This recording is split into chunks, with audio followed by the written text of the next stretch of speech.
한 제국이 경차 한 대 값을 받고도 더 달라 외쳤습니다. 사람들은 줄을 서서 바쳤죠.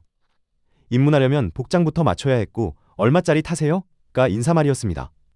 그리고 단 2년 만에 왕좌에서 굴러떨어졌습니다. 2천만 원짜리 왕관이 창고에서 먼지를 뒤집어 쓰는 동안 1,000원짜리 서민의 두 발은 2억 5천만 번을 굴렀죠.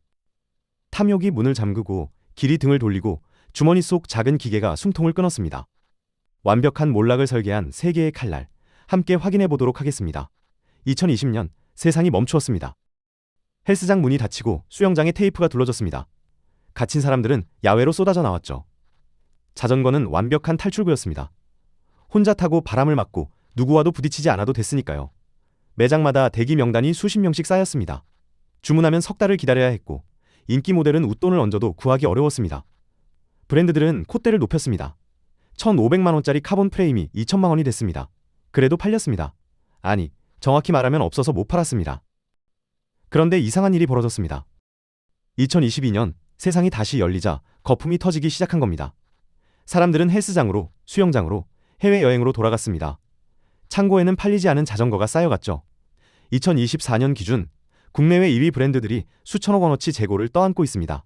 2천만 원짜리 카본 프레임이 1,200만 원까지 떨어졌습니다. 40%를 깎아줘도 손님이 없습니다.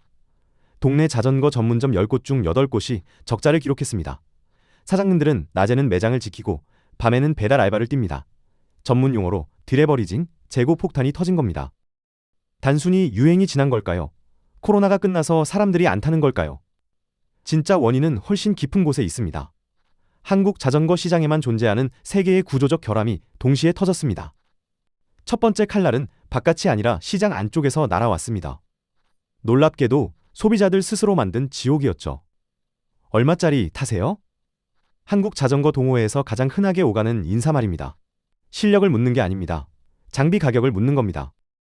500만 원짜리를 타면 하수 1,000만 원을 넘어야 중수 2천만 원은 되어야 목소리를 낼 수 있는 구조가 만들어졌습니다.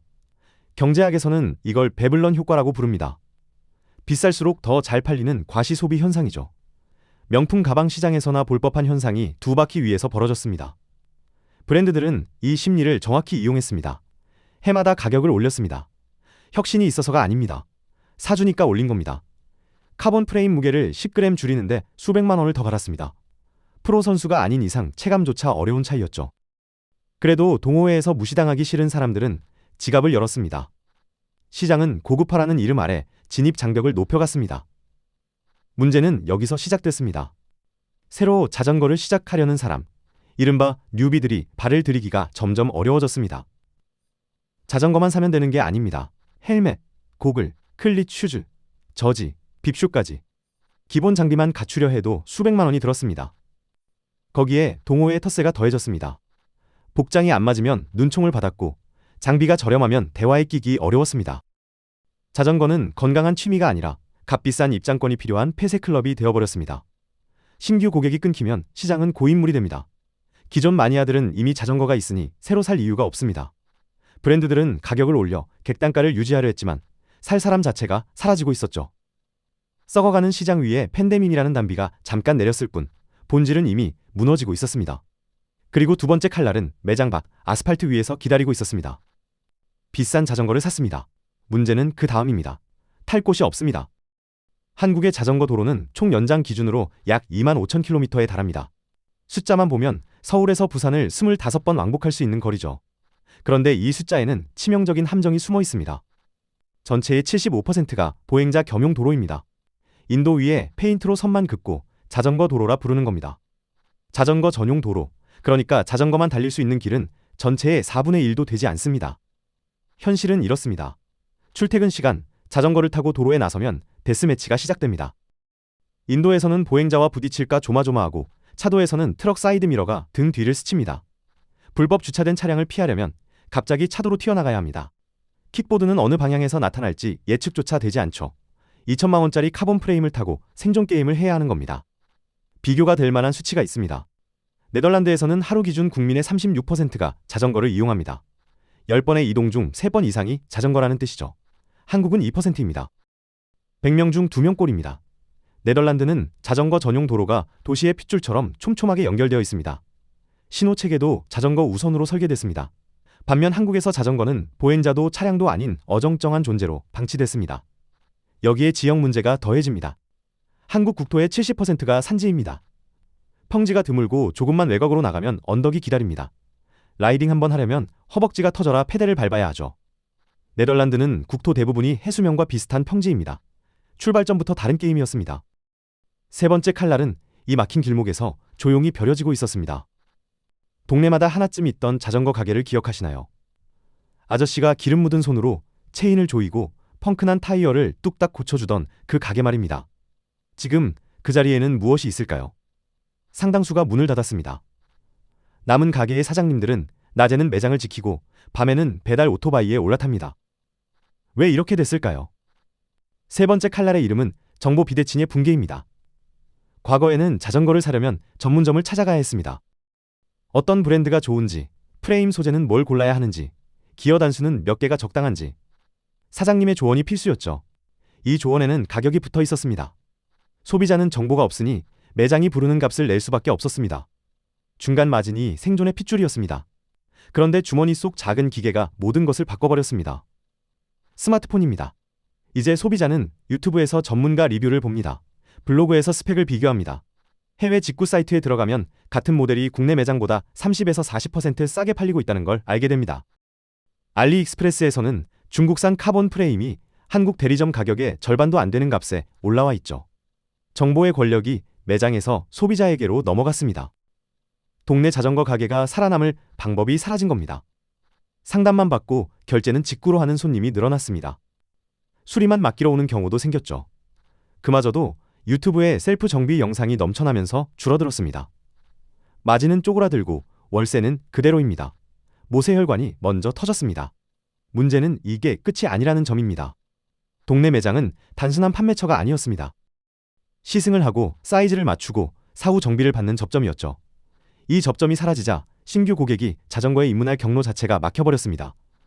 본사에서 아무리 신제품을 찍어내도 소비자에게 닿을 길이 없어진 겁니다.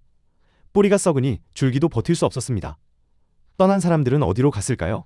새벽 5시 서울 한강 둔치입니다. 해가 뜨기 전인데 사람들이 모여듭니다. 형형색색 러닝화가 어둠 속에서 빛납니다. 신호도 없고 출발 총성도 없습니다. 누군가 달리기 시작하면 자연스레 줄이 이어집니다. 러닝크루입니다. 인스타그램 해시태그 하나로 모인 사람들이 서로 이름도 모른 채 같이 뜁니다. 땀을 흘리고 인증사진을 찍고 흩어지죠. 내일 또 오면 그만입니다. 진입 장벽이라는 게 없습니다. 러닝화 한 켤레, 10만 원이면 괜찮은 신발을 살 수 있고 자전거처럼 헬멧을 챙길 필요도 저지를 맞출 일도 없습니다. 동네 공원이면 충분합니다. 자전거 도로가 없어도 상관없고 차도로 뛰어들 일도 없죠. 인도만 있으면 달릴 수 있으니까요. 신발끈만 묶으면 그게 시작입니다. 얼마짜리 타세요? 대신 얼마나 뛰세요? 가 인사가 됐습니다. 거기엔 서열이 없습니다. 3km를 뛰든 하프 마라톤을 뛰든 어제의 자신보다 오늘 더 달리면 그만입니다.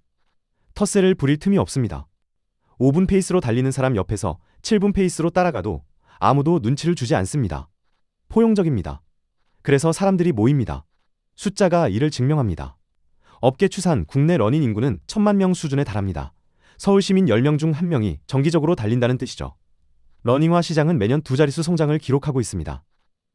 마라톤 대회는 접수 시작 몇 분 만에 마감됩니다. 반면 자전거 대회는 참가자를 모으기 위해 할인 쿠폰을 뿌립니다. 시장은 거짓말을 하지 않습니다. 돈은 장벽이 낮고 진입이 쉬우며 누구든 환영받는 곳으로 흘러갑니다. 사람들은 2천만 원짜리 카본 프레임 대신 10만 원짜리 쿠션에 발을 맡겼습니다. 시장은 언제나 포용적이고 실용적인 곳을 향해 움직입니다. 그렇다면 두 바퀴 위에 미래는 없는 걸까요? 반드시 그렇지는 않습니다. 폐허 속에서도 돈을 버는 자가 있습니다. 독일 코블렌츠, 라인강이 구비치는 작은 도시에 본사를 둔 자전거 회사가 있습니다. 이름은 캐니언. 이 회사는 대리점이 없습니다. 매장도 없습니다. 100% 온라인으로만 팝니다. 소비자가 홈페이지에 들어가 모델을 고르고 카드를 긁으면 공장에서 집 앞까지 박스가 날아옵니다. 중간 유통이 없으니 같은 스펙 대비 가격이 30에서 40% 쌉니다. D2C, 소비자 직접 판매 모델입니다. 캐니언은 다른 브랜드가 재고폭탄에 신음하는 동안 오히려 성장했습니다. 동네 매장이 무너진 게 약점이 아니라 기회였던 거죠. 어차피 소비자는 매장에서 상담받고 직구로 사는데 익숙해져 있었습니다. 캐니언은 그 흐름을 정면으로 받아냈습니다. 2024년 기준 글로벌 매출은 전년 대비 두 자릿수 성장을 이어가고 있습니다. 죽어가는 시장에서 홀로 피어난 꽃입니다. 더 큰 바람이 불고 있습니다. 전기자전거 이바이크입니다. 전 세계 이바이크 시장 규모는 2024년 약 70조 원, 2035년에는 약 200조 원 규모로 폭발 성장할 것으로 예측됩니다. 한국 시장도 예외가 아닙니다. 기억하시나요? 한국 국토의 70%가 산지라고 했습니다.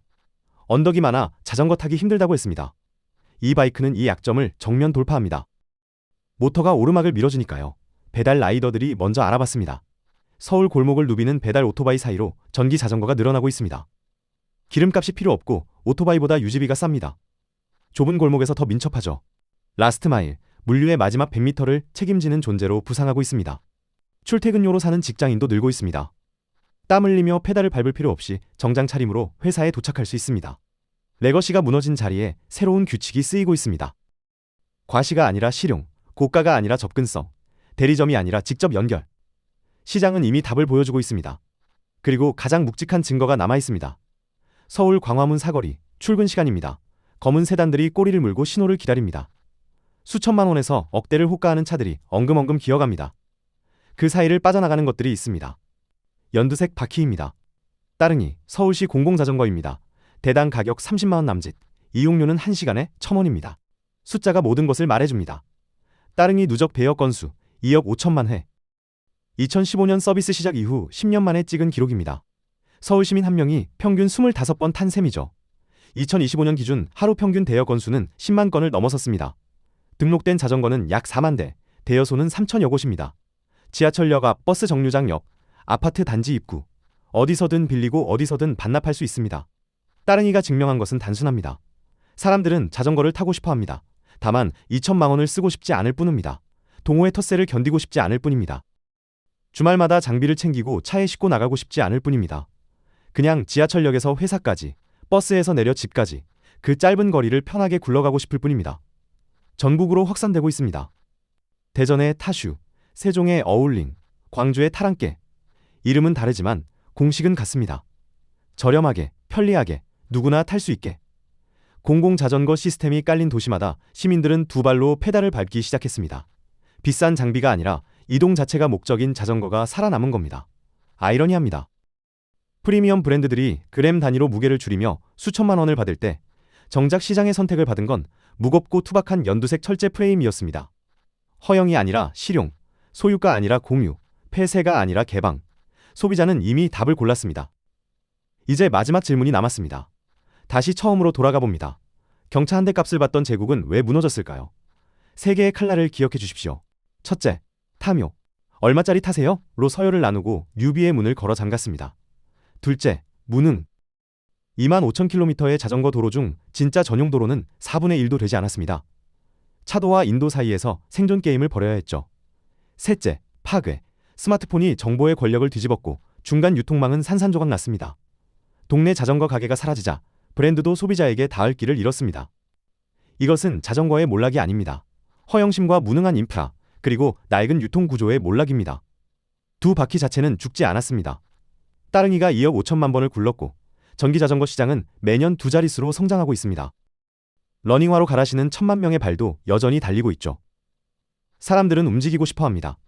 다만 비싸고 불편하고 배타적인 방식을 거부했을 뿐입니다. 다음 시대의 부는 어디로 흐를까요? 프레임 무게를 10g 줄이는 기술이 아닙니다. 카본 소재의 등급을 세분화하는 마케팅이 아닙니다. 가장 싸고 가장 편하고 가장 많은 사람의 일상을 연결하는 이동수단. 마이크로 모빌리티, 스마트 모빌리티, 공유 모빌리티. 이름은 여러 가지지만 핵심은 하나입니다. 장벽을 낮추고 문을 열고 누구나 올라탈 수 있게 하는 것. 창고에 쌓인 2천만 원짜리 카본 프레임은 한 시대의 유물이 될지도 모릅니다. 그 먼지 쌓인 왕관 옆에서 1,000원짜리 연두색 바퀴는 오늘도 굴러갑니다. 시장은 이미 답을 골랐습니다. 우리는 그 답을 읽을 줄 알면 됩니다. 가격표를 찢어야 미래가 열립니다. 오늘 영상이 유익하고 재밌으셨다면 구독과 좋아요 부탁드립니다. 감사합니다.